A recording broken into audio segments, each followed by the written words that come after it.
The role of the non-commissioned officer is an informative speech by myself, Kevin J. Landry. The role of the non-commissioned officer, also known as the NCO, date back to the 15th century.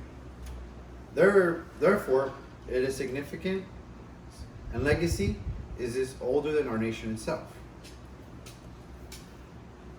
Many United States citizens never really know what the military consists of. We often think of the military as a group of individuals, as myself, that just go out for some type of training, shoot bad guys, or and come home. But it's really not that. We never really dig deeper.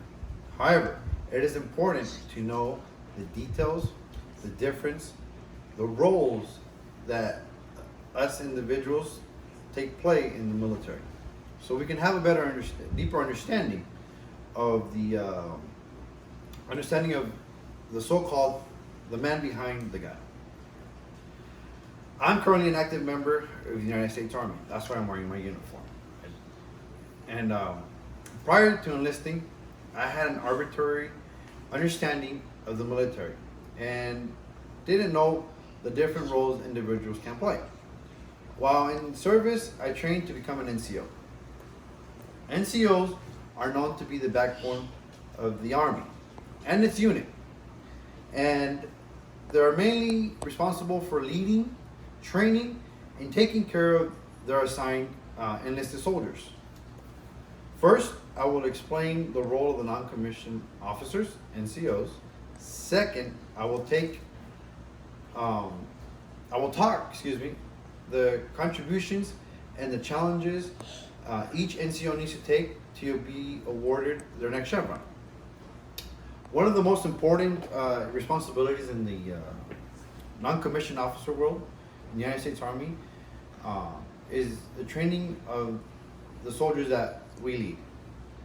The challenges of peacetime requirements and retention and harsh demands of wartime combat have caused a lot of shifts in divisions of labor between officers and the NCOs.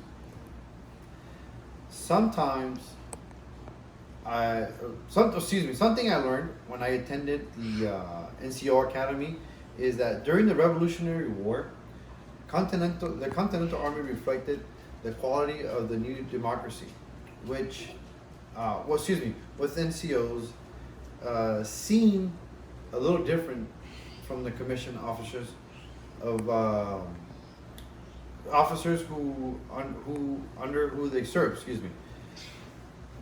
By the start of the World War I, the treatment of the NCOs more closely resembled the soldiers who were responsible for.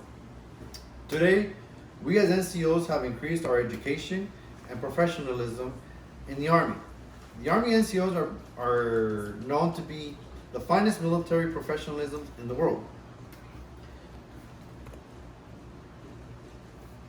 The Department of the Army, published in 2014, breaks down the timeline for the NCOs to become eligible for promotion from corporal, sergeant, which really takes about 36 months.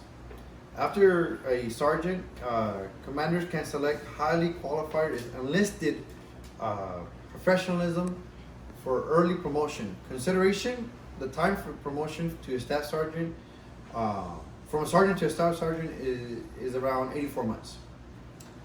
Then, being a staff sergeant, the next rank is sergeant first class, then master sergeant, and first sergeant, and then sergeant major.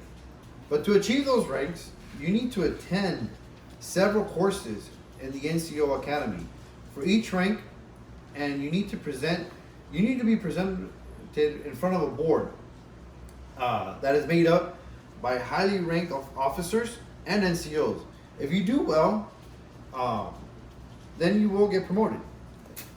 Now that I've given you a better understanding of the role of the non-commissioned officers, the NCOs, I will move on to the next point about the contributions and the challenges that each NCO needs to take. For an NCO to obtain the next chevron, these little black things here on my rank, which is an insignia that identifies the rank of he or she uh, must be successfully in their current position in the military, attended and successfully graduated various schools, and be recommended by his or her superiors. Mark Gretsch, who spent over 27 years in the military, described the grueling position an NCO can achieve in his book called The Mentor, published back in 2019. Not only must an NCO be an experimentary in his higher position, he must also be a mentor. He must mentor the soldiers in his career and lead by example. This will lead to recommendations for his superiors as an NCO. In the military, you have hired on specific positions. This is described as your MOS, which means military occupation code. As stated by the Army, published back in 2020, an NCO must fulfill his or her duties, occupations. For example, my MOS is 11 Bravo, which means I am part of an infantry unit. As I am required to attend specification courses throughout the duration of my MOS, I've completed several schools, and which is, I'm gonna list several of them: my air assault, my infantry expert. This is why I have, my infantry and my infantry badge and my air assault. I've also done 92 Yankee course, which is another MOS. I've done Leader Striker course. So just a little quick rundown. Just as those are the certain jobs that I've done in the military. Just like certain jobs in the civilian world, that we must continually train and hone our skills, especially the skills for our own MOS.